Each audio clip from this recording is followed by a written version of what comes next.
Well, good day everybody, and thanks for stopping by. As you can see from the opening clips, we are definitely not in the wood yard today.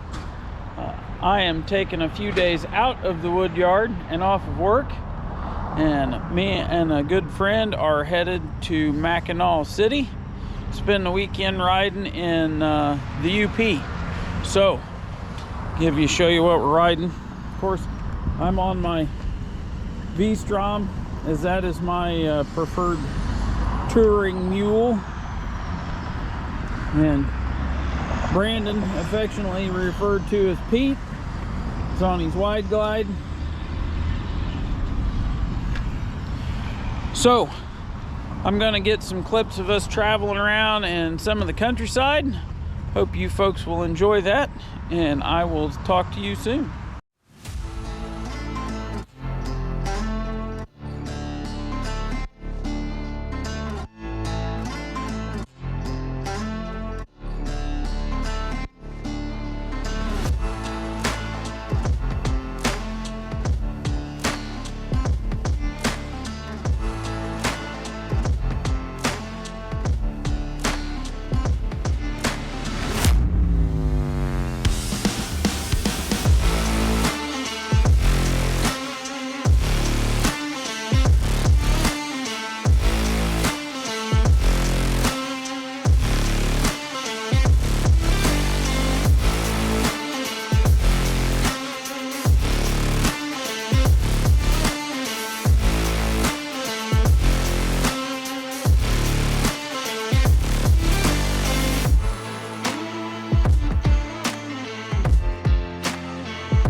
Can't see it very well, but there be Lake Michigan.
We are literally staying at the very last exit off of 75 before you cross the bridge. So I'll be honest, we rode 440 miles yesterday.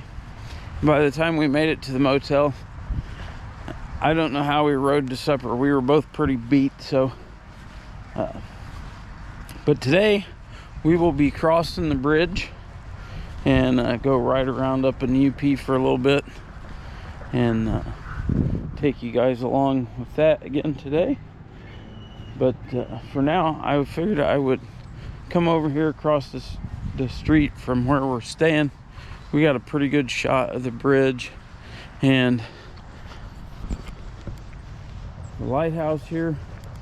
Sorry, the sun is on its way up and high into the sky today. It looks like it's going to be a beautiful day. So it's kind of hard to see that here. I'll try a little better now. Still kind of dark with the sun in the background. If we get a chance to, we're going to try and get into there today or see if they have a tour or whatever it is they do. But see if I can get you onto the bridge.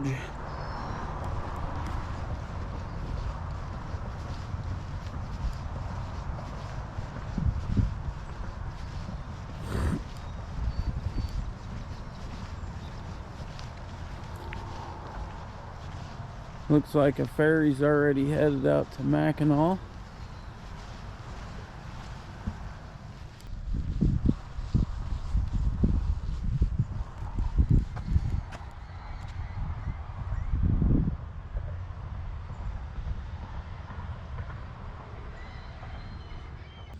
Alrighty, so welcome to Old Mackinaw Point Lighthouse. This lighthouse was built in 1892, and it was built to warn the ships of the shallow waters off of Old Mackinaw Point. You see, the water out there isn't very deep, so it's very easy for a ship to get damaged, sunk, or stuck on the shoreline. And so it's the job of our lighthouse to warn ships to stay away from those shallow waters. At night, they would warn the ships through the light up in the tower, which is 52 feet tall. And in the daytime, they would warn the ships through the appearance of the building itself, also known as our day mark. So our day mark is the fact that we look like a castle. In fact, this lighthouse is known as the Castle by the Straits for that exact reason. And that's why all lighthouses are different and unique, is every lighthouse has its own day mark that sets it apart. That's why all the lighthouses, all 129 here in Michigan, why they all look slightly different from one another, or some drastically different from one another. Any questions about any of that so far? Alrighty. Well, if folks are ready, we'll get ready to head up the stairs down. But before Come on, you don't want to see you hit your head.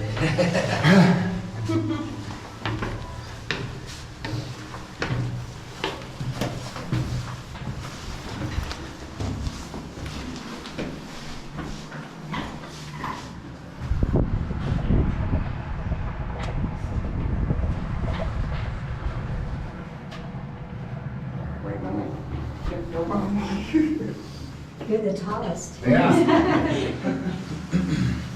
Alright. So, the room we're in right now is called the watch room. This is where the lighthouse keeper and the assistant keeper would have conducted their watch. So they were up here from sunset to sunrise, watching over the light and making sure that the light did not go out.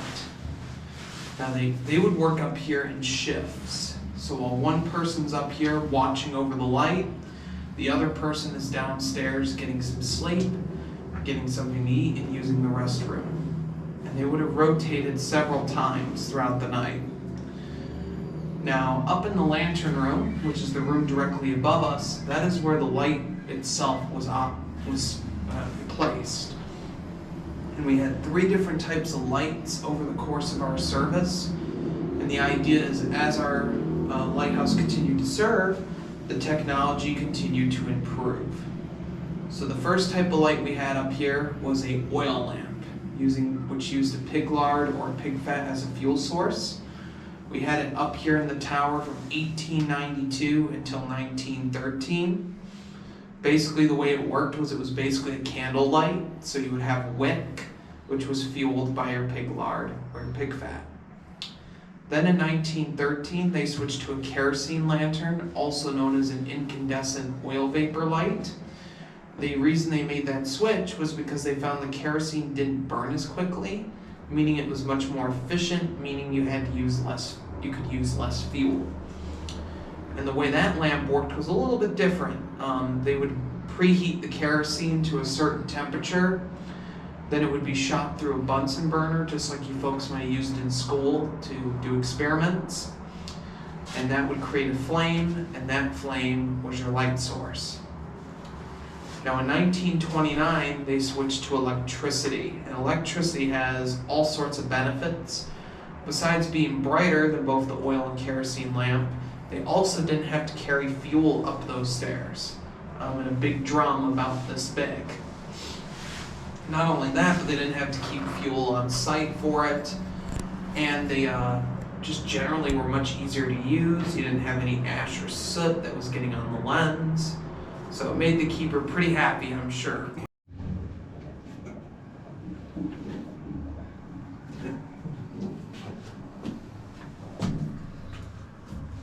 Somehow they got outside because there's a rail over here. Excellent. Oh, there's a door. Where at? Oh, okay. Oh, I see, yeah. Right?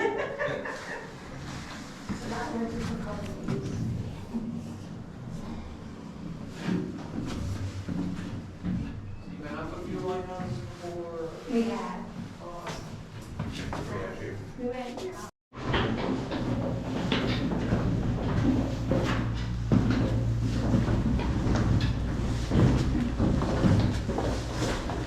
What did she say? Go on out?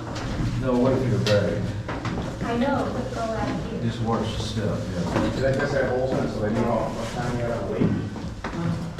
Oh, the reason they had the openings cut was actually so as the weight got stuck or if the chain got tangled. Oh, yeah.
Well, I hope you folks enjoyed the highlights from me and Brandon's little motorcycle trip we took over the weekend. I know the two of us, we had an absolute fantastic time, and had fantastic weather for it. You could not have asked for better weather. We got sprinkled on a little bit coming home yesterday, and really didn't have any super high temperatures until coming home yesterday. One point on our way south back to Indiana, I know it got to about 92 for a while, but even then on the highway, doing highway speeds, it was comfortable. You couldn't, didn't really bother us. So from my house, we took US 30 over to Plymouth, Indiana, and we caught US 31 there, and then we took US 31 till it terminates at Interstate 75, just south of Mackinaw City. So we did have to take a few detours here and there where we had to cut off a 31 a little bit.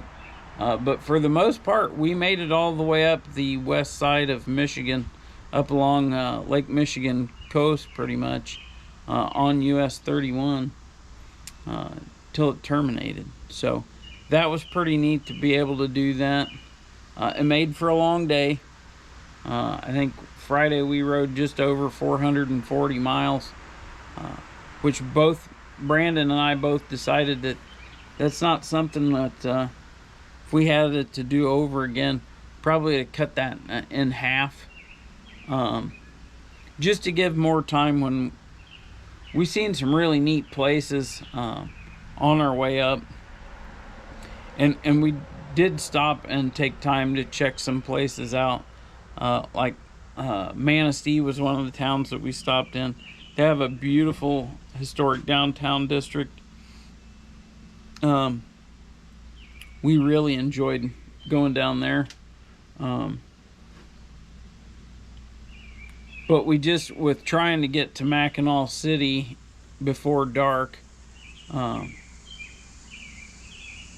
it just was made for a very long day.